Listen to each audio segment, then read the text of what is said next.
Welcome back to another episode of the CSK8 podcast. My name is Jared O'Leary. Each podcast is either an interview with a guest or multiple guests or a solo episode where I unpack some scholarship. Now, normally I've been alternating between a unpacking scholarship episode and interviews. However, my schedule and the schedule of the guests that I've contacted have been pretty busy over the summer. So while I've got several interviews lined up over the next couple months, I don't have an interview to share today. So instead, I'm going to do a solo episode that unpacks the paper titled The Effects of Providing Starter Projects in Open-Ended Scratch Activities. This particular paper was written by Marika Conrad, Jen Palmer, David Weintraub, Donna Ediger, Zachary Crenshaw, Hoang Pham, and Diana Franklin. Apologies if I mispronounce any names. I do actually look up name pronunciations, by the way, so sorry if I still pronounce it wrong. All right, so here's the abstract for this paper. Quote, given the importance of broadening participation in the field of computing, goals of supporting personal expression and developing a sense of belonging must live alongside the goals of conceptual knowledge and developing disciplinary expertise. Integrating opportunities for students to be creative in how they enact computing ideas plays an important role when designing curricula. We examine how student creativity, as expressed through theme and the use of costumes, backdrops, and narrative in Scratch projects,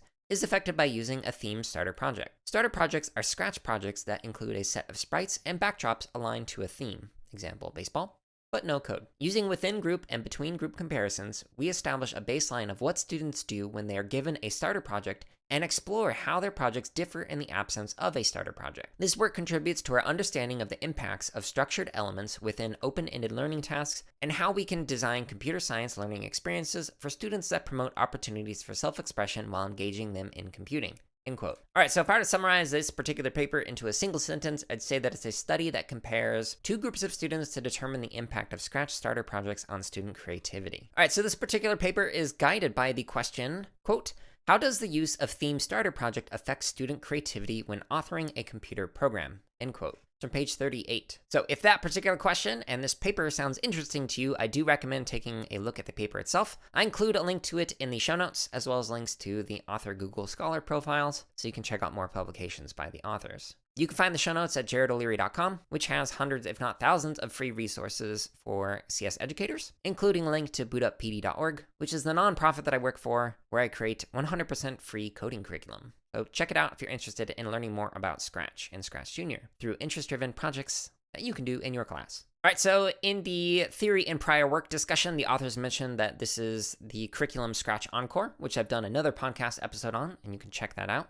in the show notes. And this particular curriculum is centered around the Use, Modify, Create framework, which I also do another podcast episode on that I'll include a link to. So the authors describe some other curricula and then compare that with the Scratch Encore curriculum. So if you're interested in that comparison, check that out on page 39. And then on page 40, they describe the participants and the context. So there was two groups within this particular study. So 160 5th through 8th grade students, so from ages 10 to 14. And in the first group, which had 78 students, it was 3 class sections taught by the same teacher, and this was grades 6, 7, and 8. So in Group A, they used a themed starter project for the first project, but not in the second project on conditional loops. However, Group B, which was 82 students from 5th through 7th grade, used a themed starter project for both of the projects that we're about to explore. So to analyze the projects for this particular study, the authors analyzed some Scratch projects, and then they engaged in inter-rater reliability to kind of determine whether or not all of the authors basically agreed and would have coded things or rated things a particular way. And they scored high, so if you want to nerd out and check out those numbers, check it out on page 40. All right, so let's talk about the different findings. So there are 8 different findings that I'm going to briefly unpack, but I recommend taking a look at this by looking at the actual paper, because I won't include everything in this particular podcast episode. All right, so this is between group comparison for the first project, where both of the groups were using a themed starter project.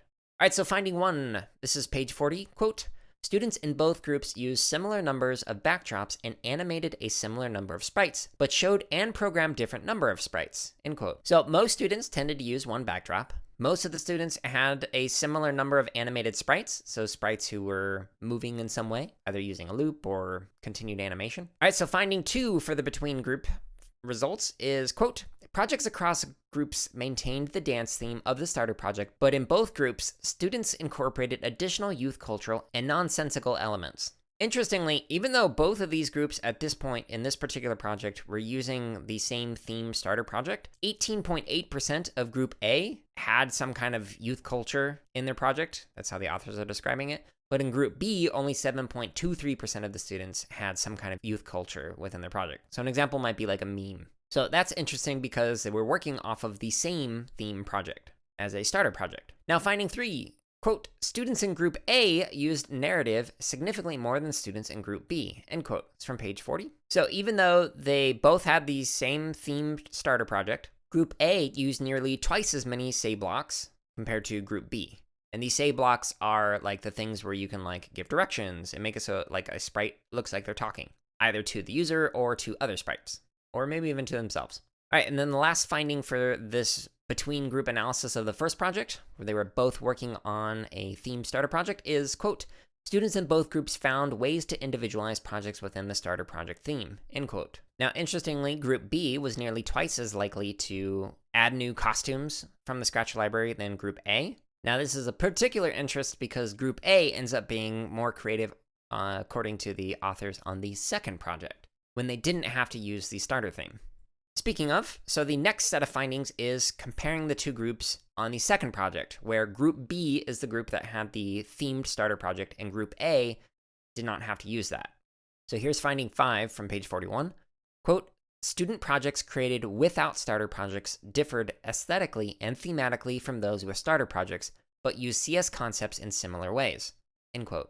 So the total number of sprites that use conditionals within these projects, which that was the point of the projects for this one, so like if-else blocks, the number of sprites was basically the same across both groups. However, within Group A, only 44.87% of the students use the theme of the starter project, whereas in Group B that used the themed starter project, 92.86% of them stuck with that particular theme. So in other words, students who didn't have that starter project were more likely to create their own theme while also using conditionals.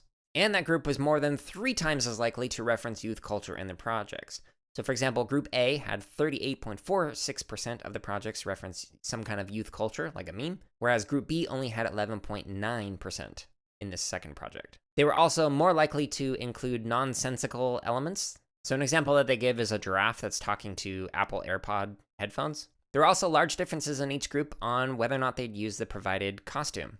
So for example, Group B that had the theme starter project, 81% of them stuck with the original costume, whereas only 12.82% of the Group A students stuck with the costumes in the original project. That's a huge difference. In addition, Group A tended to deviate from the original theme. So an example they give is, quote, a scene depicts a hare and skeleton in a kung fu battle narrated by an apple, end quote. As opposed to Group B, which tended to focus on a train or a bus that's arriving late, which was the original theme in the starter project. So in other words, students who were engaging in projects that had a theme starter project were more likely to have projects that were similar or focus on the starter theme, whereas students who were given an open-ended prompt without a theme starter project incorporated the main CS concept of conditionals into the project at the same rate as their peers. However, there was more diversity in terms of the end result of the projects. Now, finding 6 is that, quote, starting without a theme starter project gave students the flexibility to choose a theme and incorporate youth culture and nonsense within their projects, end quote. From page 42, here's another quote from the same page. Quote, twice as many projects, 30 as compared to 14 with the starter, reference youth culture when a starter project was not used, end quote. So kids were twice as likely to express themselves in different ways if they did not use a starter project. That's fascinating. Finding 7 is that, quote, students created variation within projects by selecting and uploading specific sprites and backdrops, end quote. It's from page 42, which makes sense. And also from page 42, finding 8 is, quote, students use narrative, which grew more varied when they did not use theme starter projects to express themselves within projects, end quote. All right, so to kind of summarize everything, here's a quote from page 43. Quote, these findings point toward theme starter projects as being unnecessary in supporting students to finish open-ended projects. While potentially beneficial for students who need support getting started and helpful in streamlining the amount of time students take to create their projects, these theme starter projects appear to have limited or no effect on integration of computing concepts in students' work. Conversely, theme starter projects affect student creativity and the rate at which students incorporate uploaded assets and self-generated themes in their projects. Thus, CS educators, researchers, and curriculum developers should carefully consider whether to include theme starter projects based on the potential benefits to and needs of their specific student populations. End quote. So because it did not appear to impact whether or not students actually integrated the CS concepts into their final projects, yeah, we really should consider whether or not this is something that we should include or require of students. But that being said, I want to talk about some lingering questions or thoughts that I have after reading this article. So one of them is, how does either approach impact cognitive load for novice scratchers or coders? So in particular, if you're engaging in a more advanced project, does it help to have a starter theme? Or does it help, going one step further, to have a starter project where it's like partially completed code? While that might help with cognitive load, another question that I have is, how does either approach impact creativity? So in particular, how does this relate to studies on creativity within constraints? So some people, like some of the chip musicians in my dissertation, mentioned that they really like the constraints of creating music through chiptunes, which is basically like creating music through old video game and computer hardware that wasn't necessarily designed to create music with it. So for example, is like a Game Boy. Some people really like this constraint. So they had this like idea, this theme that they wanted to work with, and they liked the constraints of the hardware and the software that they were using. They didn't want to just be able to use a more modern piece of technology to create music. So just thinking out loud, some people might love this approach of having a starter theme, and other people might not like it. I personally probably wouldn't like it, but it depends on the day. So my last question would be, what kind of balance do you strive for with your projects? So as an example, as the curriculum developer for BootUp, I have created a range of projects that have project-based learning that is along a spectrum from like fixed projects to more flexible projects to more open-ended projects. So an example of a fixed project might be create a game with 2 sprites, keeps score. One sprite is a player sprite, the other sprite is an enemy sprite, the other sprite is an enemy sprite, and it uses conditionals. The project uses conditionals, and it's using a theme of, Space Invaders. A more flexible project might be, all right, use conditionals and variables in some kind of a project that you create. And then an open-ended project might just be, what kind of project can you create that's interesting to you? So the resources that I create for BootUp have a range along that particular spectrum. We also have the opportunity to look at and remix an example project or a remix project. Some of those have completed code. Some of them have partially completed code. And then some of them just have some themes to work off of without any code in them. Now, having used this approach in my classes and seen it used in classes across the nation, I can say that each one of these approaches is valuable in their own different ways, and some kids love one approach more than another approach on any given day. So while I really think these findings from this particular study are very interesting and worth considering, it's not something that can be generalized across all classes. We can't say, all right, we need to just get rid of starter theme projects or partially complete code, etc. We need to do more follow-up studies, which I hope they do. But those are some of my lingering thoughts and questions related to this particular publication, which again, you can check out by visiting the show notes at jaredoleary.com. One request that I've got is if you are interested in being a guest on the show to talk about CS practice or research or anything that's of interest to K-12 and higher ed CS educators, please click the contact me button on my website and let me know. Thank you so much for listening. I hope you enjoyed this particular episode, and I hope you all stay safe and have a wonderful week.